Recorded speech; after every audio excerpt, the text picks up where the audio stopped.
Today on Auto Pros on the Road, we're in western Wisconsin at Max-Bilt, a shop that started with two friends behind the NAPA counter, has grown into a powerhouse for custom four-wheel drives, vintage resto mods, and serious off-road builds. What began as pure passion has become a thriving community where trucks and Jeeps are pushed to their limits and customers become family. Let's step inside to see how Max-Bilt is keeping the Midwest rolling strong.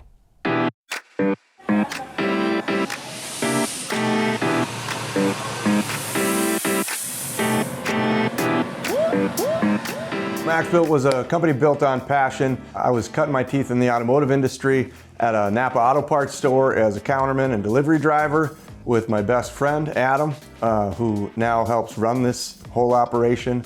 And in 2010, I left there working part-time on this project.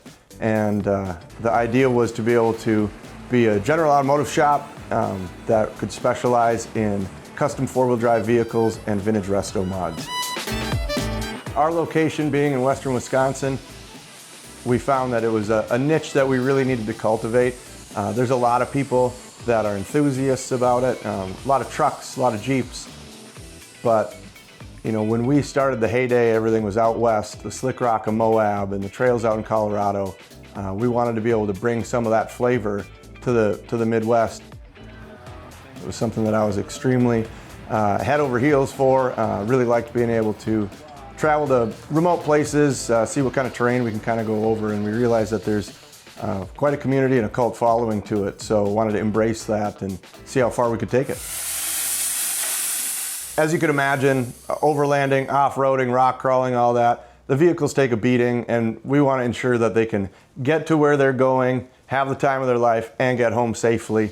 And the parts houses, they're constantly improving, regularly worn parts to give that peace of mind, and the aftermarket is just a huge support for this whole endeavor.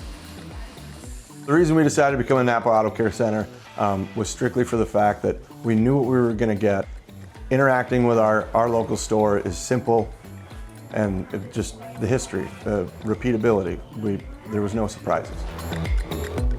Not only do we have to do a lot of custom fabrication on a lot of the vehicles that come in that we're modifying, and we're creating places for things that didn't exist from the factory, but also we have to deal a lot with rust and rust repair, and we're one of the few shops in the area that will pretty much tackle any problem, any frame repair job.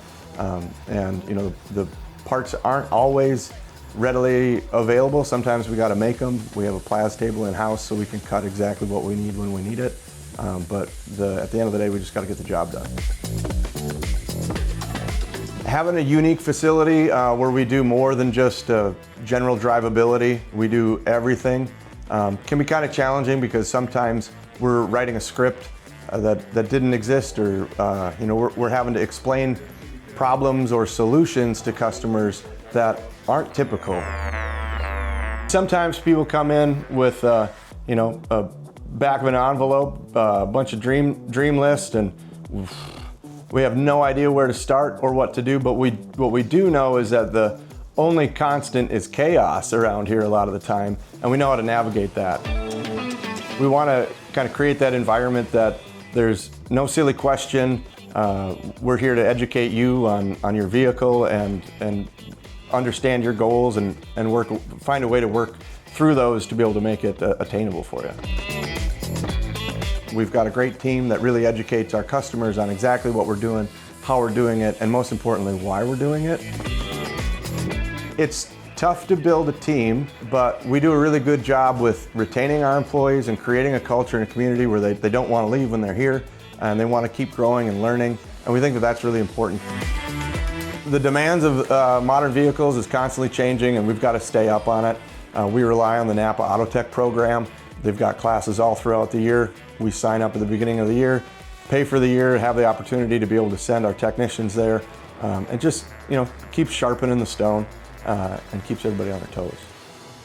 The fact that NAPA has a service like the Auto Tech program where our technicians can constantly stay up to date on the changing vehicle market It's extremely important and imperative that we do that, because if you're not learning, you're not growing, and if you're not growing, you're dying.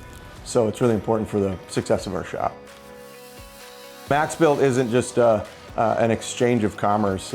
It's been grown from passion with family throughout the years, friends. I want to cultivate a place that people enjoy coming every day, can talk about the stresses of life, not just have to leave life at the door, do your job, leave your job here and go home. Want to make it a comfortable place. Heck, every Tuesday morning I'm cooking breakfast for the guys before we have our kind of weekly shop meeting, break bread around the table and just see how everybody's doing. I think that's really important. The reason that I want to see such passion and community in the shop is because we spend more time here than a lot of times we're spending with our families. And so we want to make it not only enjoyable, but it's kind of a brotherhood, it's a community, and we want people to be able to enjoy it. I find that there's a lot more creativity and drive when people are working together and they've got each other's backs and they know that there's no job too big, no job too small, and we just get the job done. I'd say the hardest part of transitioning from working in a parts store to learning how to run a business was just getting comfortable in the uncomfortable, not knowing what the next day was going to bring, and realizing that whatever hurdle it was, we just needed to climb over it so we could keep going. Looking back 15, 18 years later, it's exactly what I had envisioned, and really grateful every day to be able to be here with the team that I have, and yeah, I wouldn't have changed a thing.